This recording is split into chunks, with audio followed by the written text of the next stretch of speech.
Hi, I'm Matthew, trustee at the Jazz Centre UK, and I'm here with Aydenne Simone to talk about breaking barriers.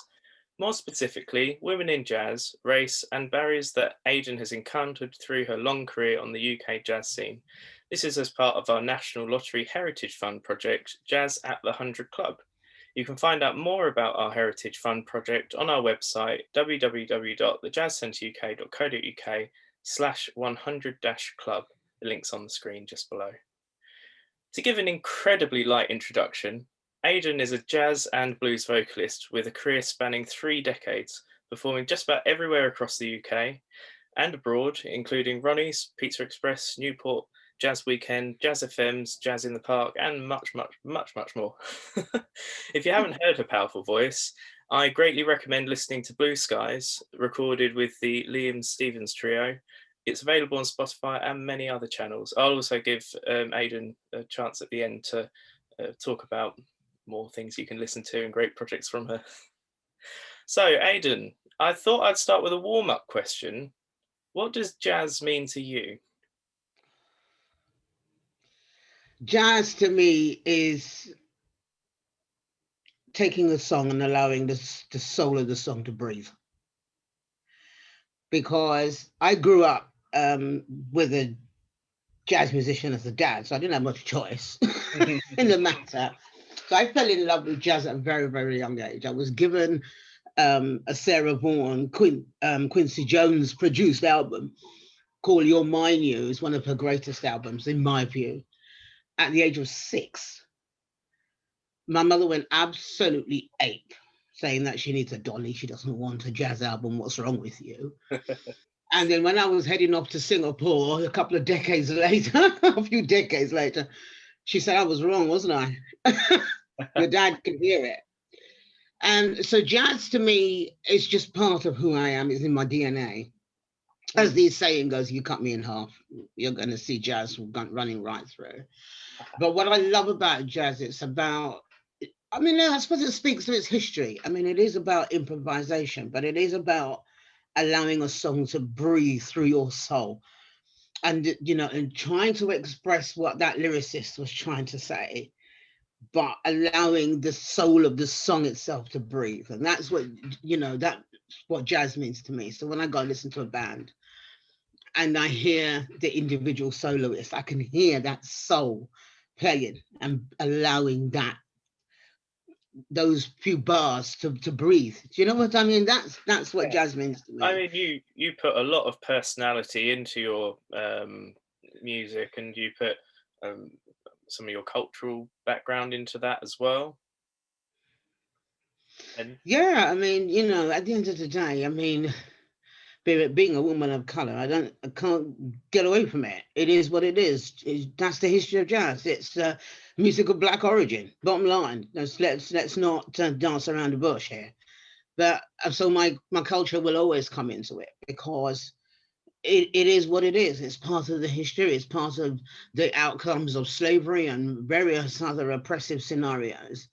And if you look at some of the greatest jazz musicians, what they went through with segregation, blah, blah, blah, to remove my culture from that, it would be almost impossible.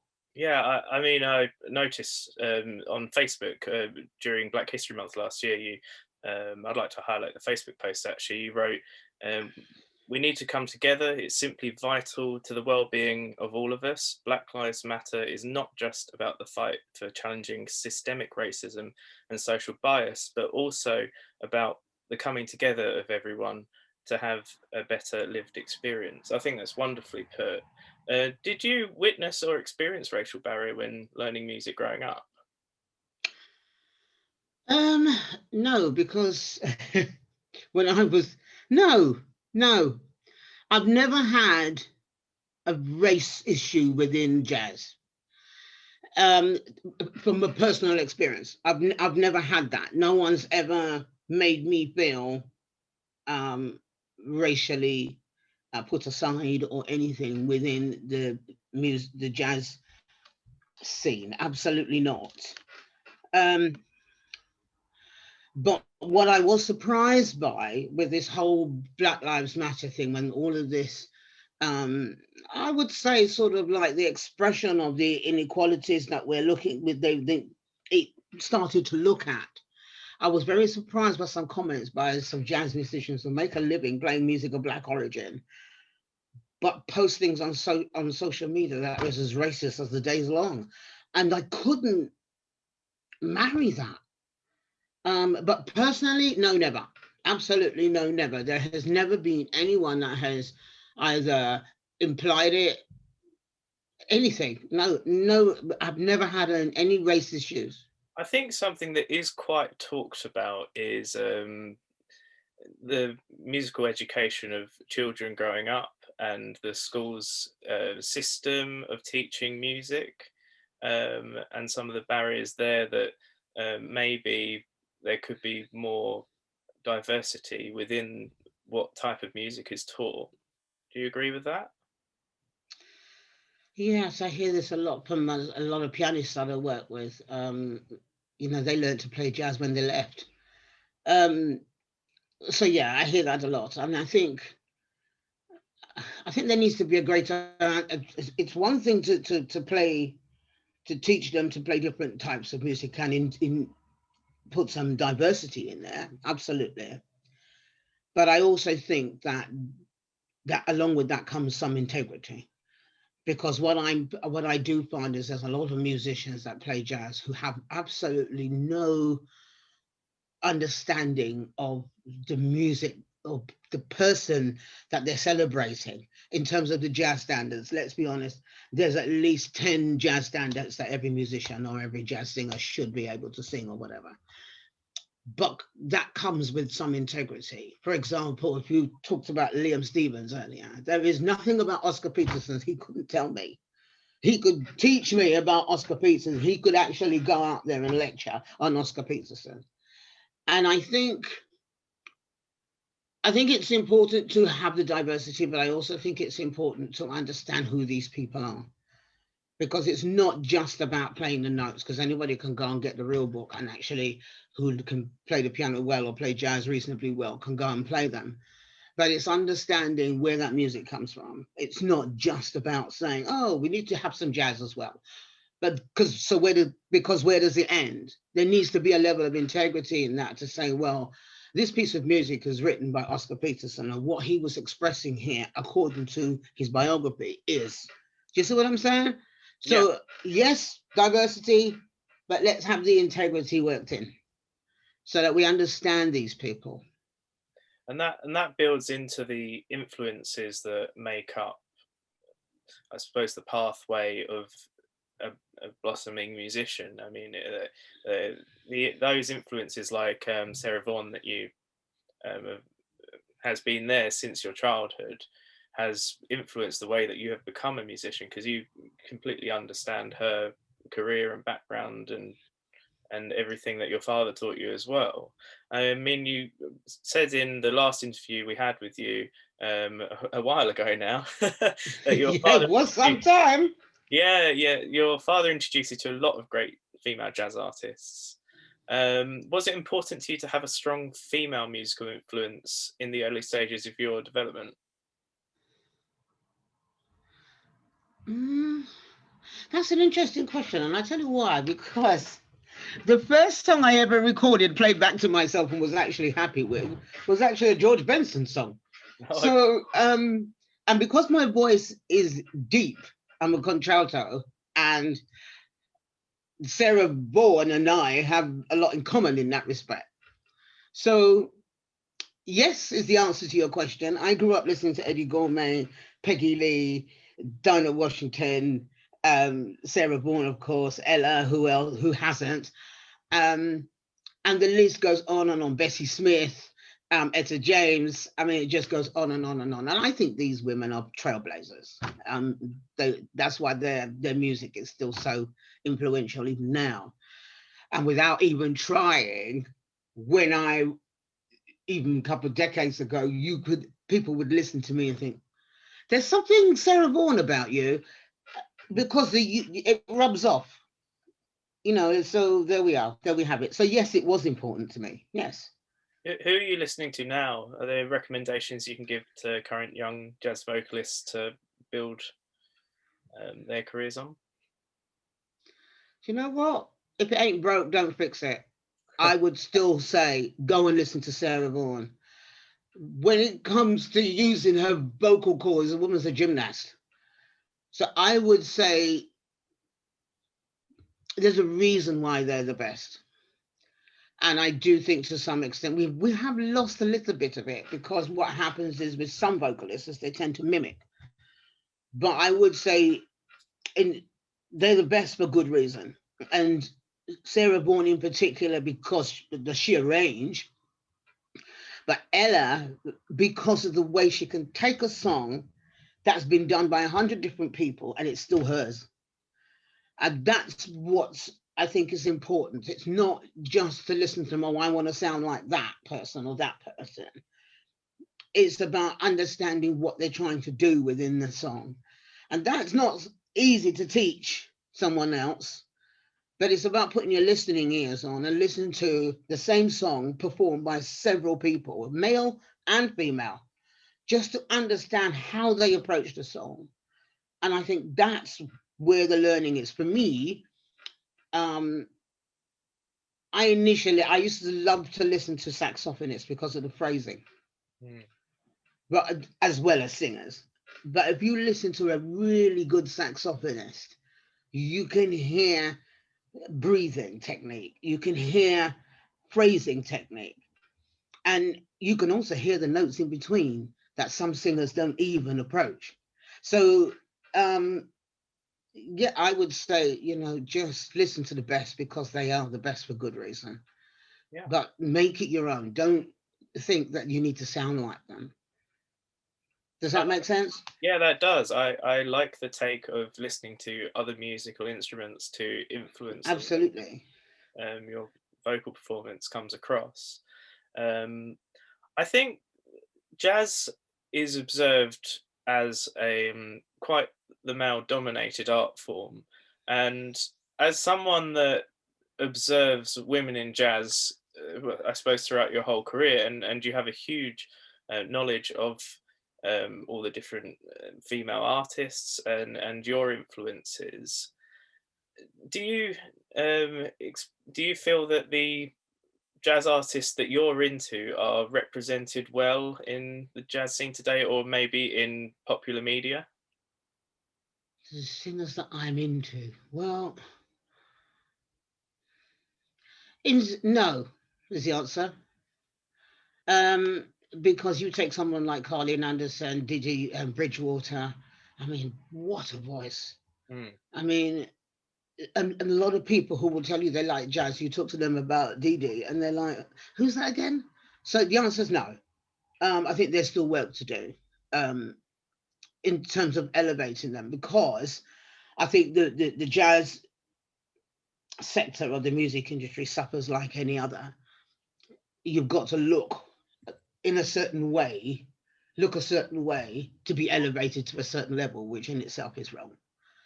Because if you look at Nora Jones, there's an ongoing discussion: is she a jazz singer? Is she not?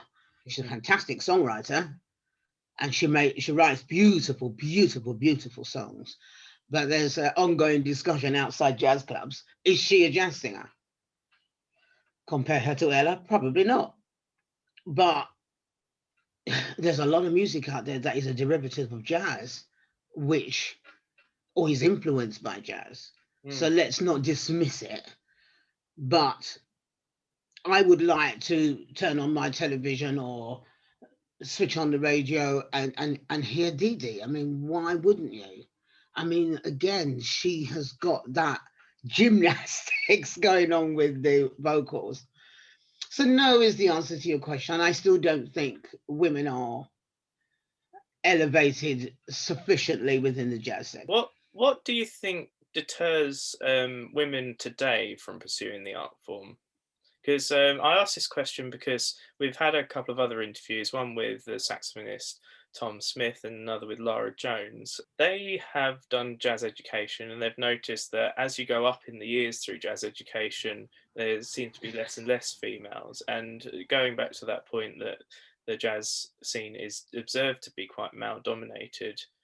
What do you think deters women today from the art form? I think it is that male dominance. I think, certainly I was made to feel as if I need to be told what to sing and how to sing it. Because I was a woman, I couldn't possibly know. And it was literally, I was treated that way. Mm. And I was told things like, oh, well, that's not the way Frank Sinatra would have sung it. Well, guess what? I'm not Frank Sinatra. So, and as Billie Holiday says, if I can't make a song my own, why am I singing it at all? So I think there is that male dominance where they feel, I think it's true across all industries in some respects, that you're a woman, so you couldn't possibly know. Just sit down, love. Let me explain, love. And you, even though those words are not actually said, you do get that feeling. Say, for example, I'll give you a scenario where I was working with a pianist who should remain nameless, and because the song allowed for it, I wanted to switch tempo in the middle of the song, where I felt it could just breathe some energy into the song and make it interesting, and it was as if, how dare you? That's where, and so some women are not strong enough to, or stay in the industry long enough to earn their stripes and put their foot down. For me, I got to a point where I had to put my foot down. I say, well, no, I want to do it this way. And because I'm the one getting the booking, either you want to get paid or you don't. Because because I came from a background of working for the oil industry and having to write contracts, read contracts, be tough with staff, da da da da da. I wasn't taking any prisoners unless I had to. There was a point where I had a lot to learn. And so, you suck it up to a point whilst you're doing your apprenticeship, as it were. But once I got past that point, I said, no, this is what I want to do. I'm going to do it this way. And not a lot of women are strong in, or feel that they can stay in the business long enough to get to that point where they can stamp their authority on it and push through and say, well, I'm going to do this. If you're, maybe if you're a saxophonist or you play bass as a female, there's already something that sets you apart, where the male element of the business allows you in, but there is still that allow. And so I feel, I don't know what we can do to just say to women, just push, just go, just do it. Don't allow anyone to make you feel inadequate because you happen to be female, or that you can't do something. But I think it is sad. I do think you're right. I do think it's sad that we still have that. But I think it's changing. It will change, but it's not going to be quick. It's going to take a lot of years. If you think about, say, Louis Armstrong, his second wife, she was the one that pushed him forward as the band leader, that pushed him. So, but you never hear about her. You never hear about her at all. And if it wasn't for her, would he be who he is revered to be? Because Lily Hardin, she was the one that he played in her band to start with. And, her name is just gone. It's not, it's a mindset, Matthew. It's a mindset that is going to take years to change. I mean, that's a barrier that you've described there, and several barriers. Staying on the political topic, the gender pay gap has been widely discussed as a recognised issue in the entertainment industry. Have you come across this in the entertainment industry at all, or jazz music? I mean, jazz music can be seen as slightly a little bit more underground, so it's harder to sort of see the figures and find the facts. But on that topic, have you experienced anything? In terms of a gender pay gap, No, because I've always been the band leader. So no. Mhm. Um, in the very, very, very early days, where nobody knows who you are and you've got no street cred, as it were, so people can pretty much pay you what they want. So you're actually building a reputation. So the boot is not on your foot, as it were. So, but I wouldn't say I've experienced any gender pay gap because I've always been the front man. So no one in my band has ever been paid more than me. I hope not. No, no, no. Seriously. No, because I've always been the one that pays them. So no, it's not happened to me. Um, no, not something I've experienced. Um, Maybe I've been lucky. It's just one of those questions to ask because it's one of those that's been quite a widely discussed topic across many different industries. Really, Mm, obviously, being brought up with the BBC and a lot of the diversity reports and even ethnicity pay gaps and those kind of reports have been quite a staple over the last 10 years at least. So I just thought that that would be quite a interesting question to ask you. no, it's not something I've experienced, Matthew. I mean, I think um, where, and it's a feeling rather than fact, Mm. is that if you, if, and is it a negative thing? I'm not sure. It's a question of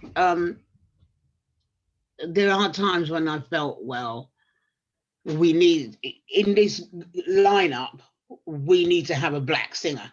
I have felt that, but good for me. Once I open my mouth, they realize they've made a good choice. But I've never allowed something like that to affect me in any way. As I say, it's a feeling, not fact. So but that's again, that's years ago. Mm. But I've never experienced any pay issues at all. Yeah, Not just because I'm female. on the topic of being put on a lineup because you're female. I mean, I don't know because, as I said, it's feeling, not fact. But No, no, sometimes it could be because what they're trying to do is say, well, she's a big black woman is bound to be able to sing. That kind of annoys me a little bit, but it is what it is. well, Or it could be. sorry, what I was going to say is in the interview with Lara Jones, she also brought up the fact that there's been several occasions where she's been possibly put on a lineup and found out afterwards that it was due to her being a female and sort of balancing the diversity of that list, or she's also experienced that feeling. So I was just kind of going along the lines that that's quite a common Mm, feel, and that issue is quite important to raise, really. no, I think I'm saying it's feeling, not fact, but it does happen. It really, really does happen. As you say, they want to balance the lineup and make it politically correct through their eyes, and so they want a female on the lineup, or they want a black person on the lineup because everyone else is white or whatever it might be.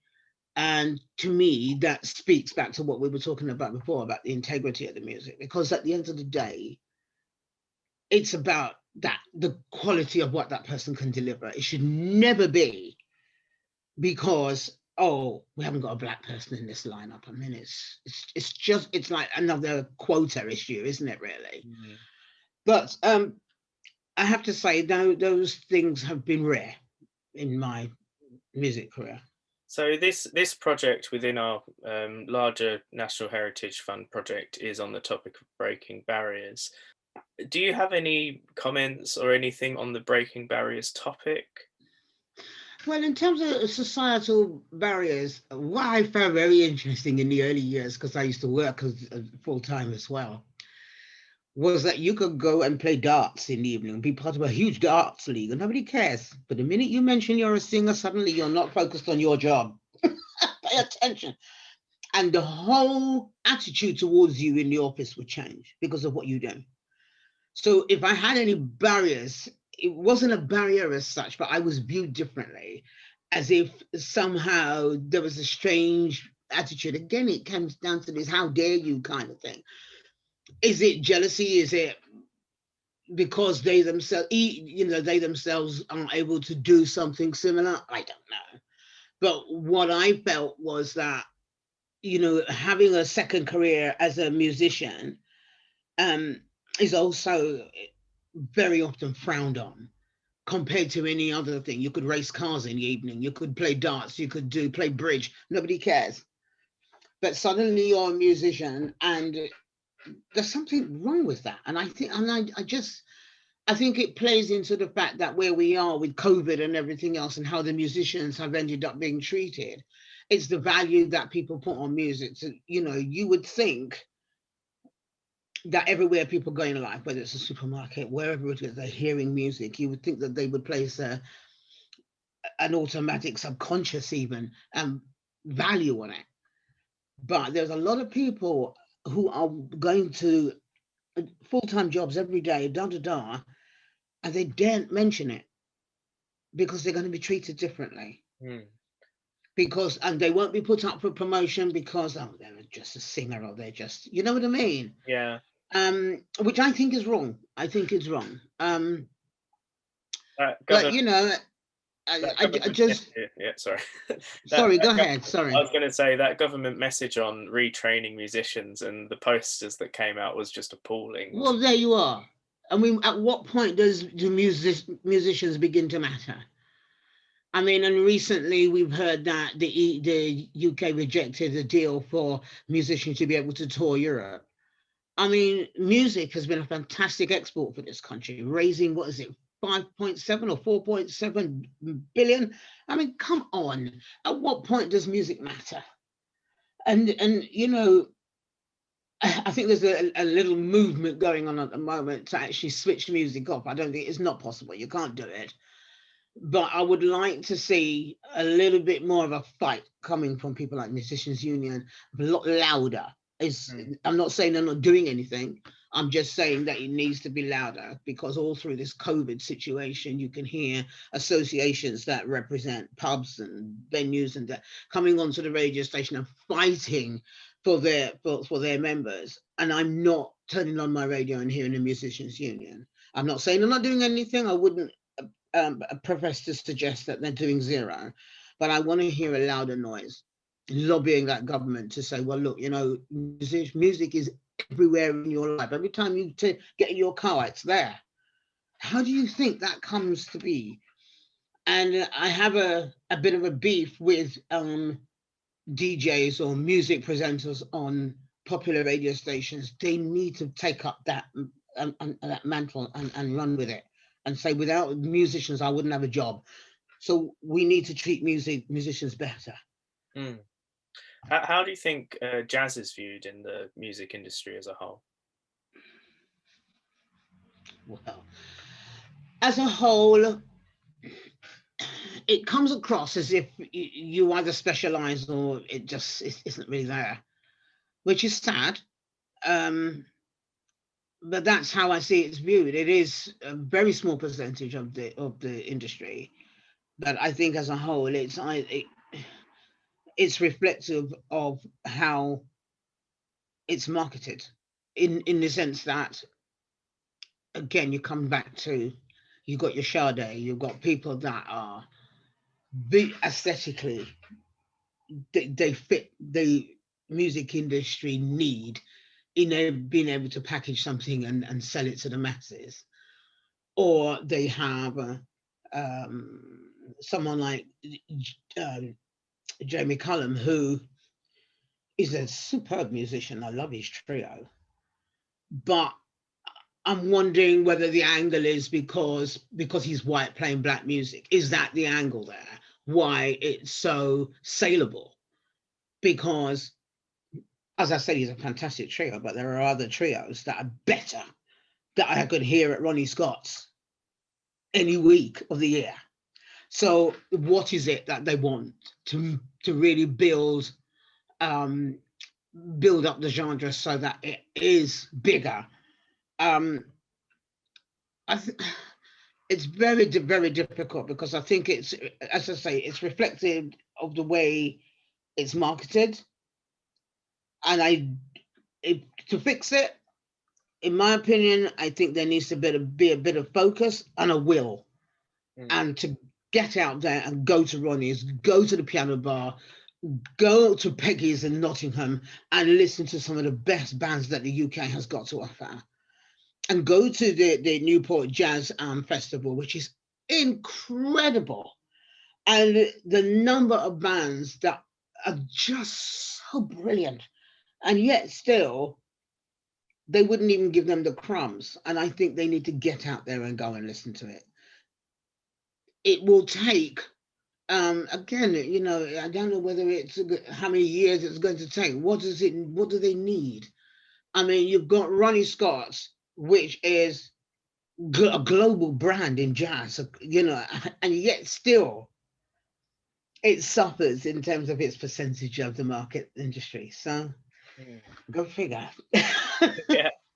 And you look at how many jazz festivals there are in the UK, there's a fair amount. And you compare the way they are advertised, funded, supported by councils and the government versus, you know, the big Reading and Leeds festivals and those types of popular music festivals. And then representation of jazz maybe within some of the bigger festivals is slim or next to nothing. So it can be, as you said, I agree. I think you've got to have a determination and a will. If you look at them, and I'm sure Digby, you've probably been there, but if you go to the Newport Jazz Festival on the Isle of Wight, it's run by people who are players. And I think it makes a difference if you understand it from the ground up.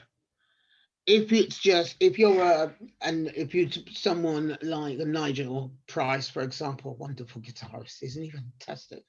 You can, when he runs events or festival, you can tell that the passion is there to get the best that he can get to play the best jazz possible, rather than some of the bigger ones where they call it a jazz festival, but it's not, because these are pop artists. They're not, you know.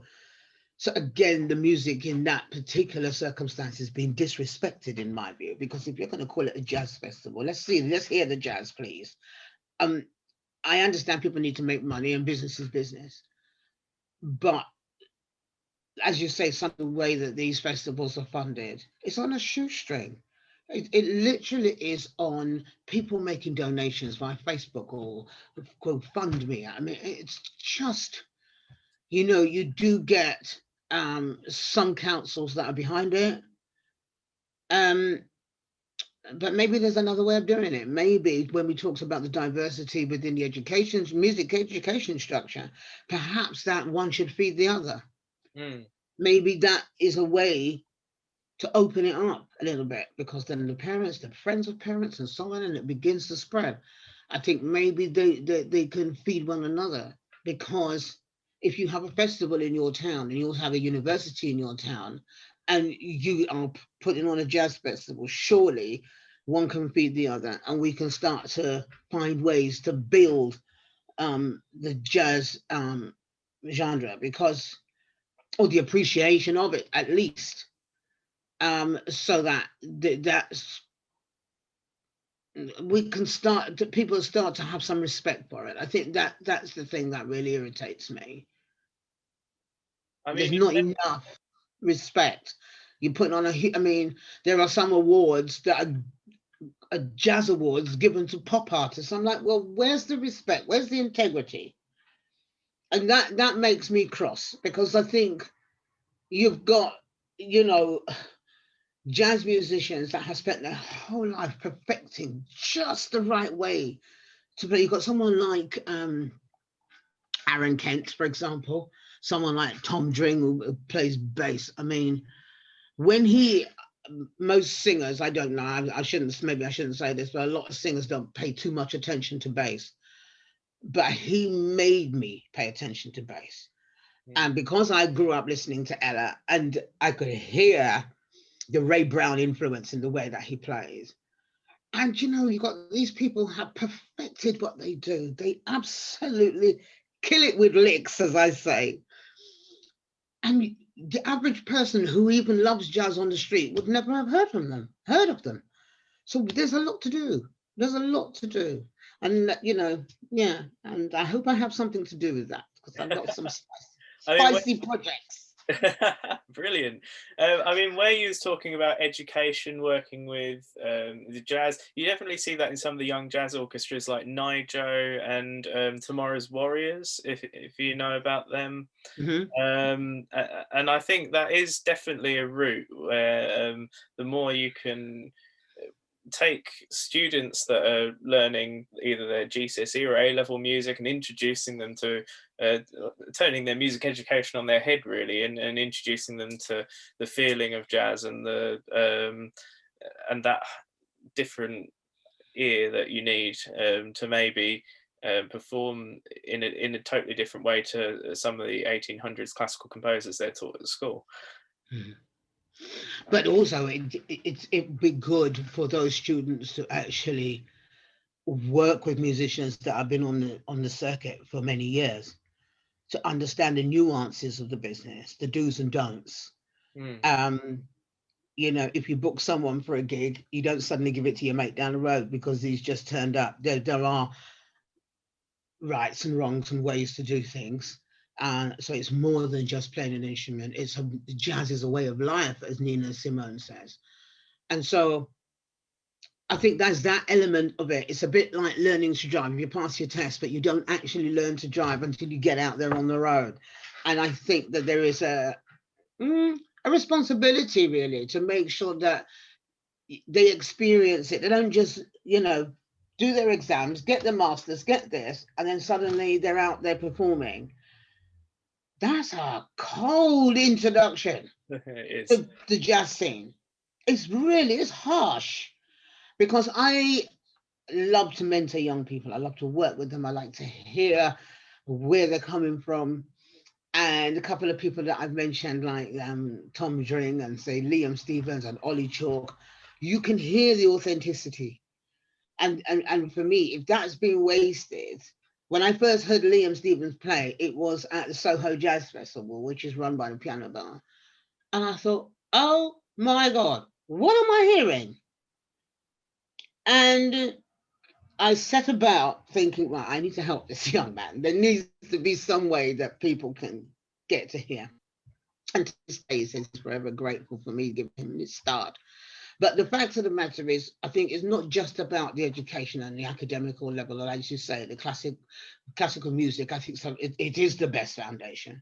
However, there's a life, the jazz life, that I think they need to be introduced to rather gently, because you can get a bit of a shock. I just think it's rude awakening. I think they need to work with people that are seasoned, that have been around for a while, that can talk to them. And you'll find most jazz musicians are really lovely, warm people. Well, I would say that, but they are. And they will help these young people along rather than just finishing their exams and getting dumped into the scene. I think it's a good way of mentoring them through. I think that's a very accurate reflection, because not once at school was I taught about where to go. You learn your instrument, you learn maybe a bit about how a record label works and who the big wigs are, but as soon as you step out there, unless you've been to jazz gigs and that in London or in some of the major places, or maybe even discovered your local scene, there's no way of learning where to introduce yourselves to maybe some of the promoters or get into that side of things. And I think that the schools, I mean, Susan May, she does quite a lot of our mainstream sort of gigs at the centre, and at school I wouldn't have been taught to go and speak to her, you know, to maybe be recognised as a young musician getting on the scene. I know you've got to earn your stripes and things like that, as you said earlier, but there's no communication there between the music industry or the underground scenes or this.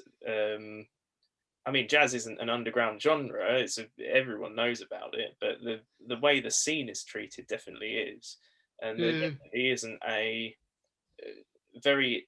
There's definitely some barriers there to try and actually get into it, I suppose. I would agree. That's a societal barrier there, definitely. But I think also, I think the venues could do more. For example, when because during the day they're closed, don't they? And the musicians are sitting at home. Get them in for a jam session and invite these young people to come along and just let them feel how good they are in that environment. And then they get to know these musicians and they get to network with them. So I Mm. think the venues could do more to run some workshops during the day when they're shut.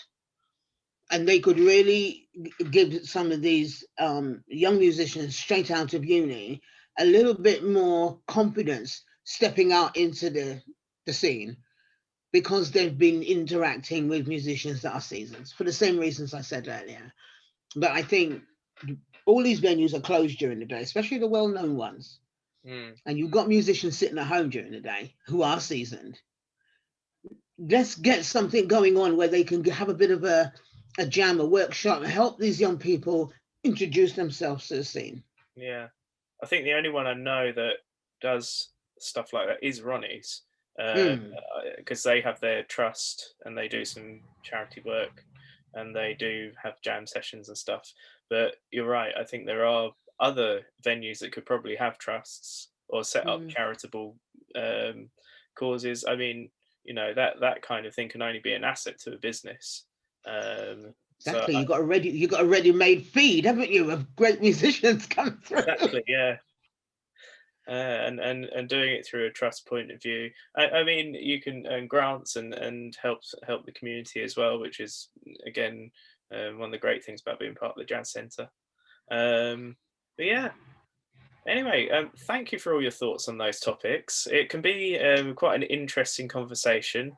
I just thought I'd end this by asking you: are there any albums or projects you've got upcoming? I know COVID and the pandemic is overtaking everyone's lives at the moment. But are there things you want to point people towards right now? Well, um, well, I am planning to do another album with my band, Big Mama Trio. Brilliant. Um, but obviously, COVID is holding us back. Um, I was going to record it a few months ago anyway, but I thought, well, you need a string of gigs, you need to promote it properly. And I don't want to shortchange the musicians either. So I'd rather wait and do it properly. In terms of projects that I'm putting together is a celebration, because remember during our conversation we talked about understanding who the composers are for these jazz standards that we know Yeah. and love. And so what I'm doing is selecting certain musicians to let's celebrate Oscar, let's celebrate Ray Brown, let's celebrate Lester Young, let's celebrate, and so we get to um, so that we get a little bit of history of these people put across, rather than just playing the songs and oh, that was a great night. I want people, especially our young people coming up, to understand who these people are. So yes, it might be an album featuring bass, which is not as common as we like to think, but also alongside the album is a documentary about who that person is and why they're influenced by them, and Mm. what was it that made them decide that that was the style of bass playing they wanted to do. What was it that made them want to follow that style of pianist? Just A, from an educational point of view, and B, to make sure these people's memories stay who they are, because I don't think the music isn't going anywhere, but who they are as individuals um, stay with us. So that's my next little spicy project, I call it. That sounds great. I'll close off by saying you can find out a lot more about Aydenne Simone on her website, a very well built website, aydinsimone.co.uk. You can listen to her albums, past and upcoming projects, and read more about her career. You can also follow Aydenne on Twitter and Facebook and all the social medias really at Aydenne Simone, and all the details will be around the video somewhere. You can find out more about our National Lottery Heritage Fund project, Jazz at the 100 Club, on our website. I'd like to thank Aydenne for joining me today, and thank you very much for watching.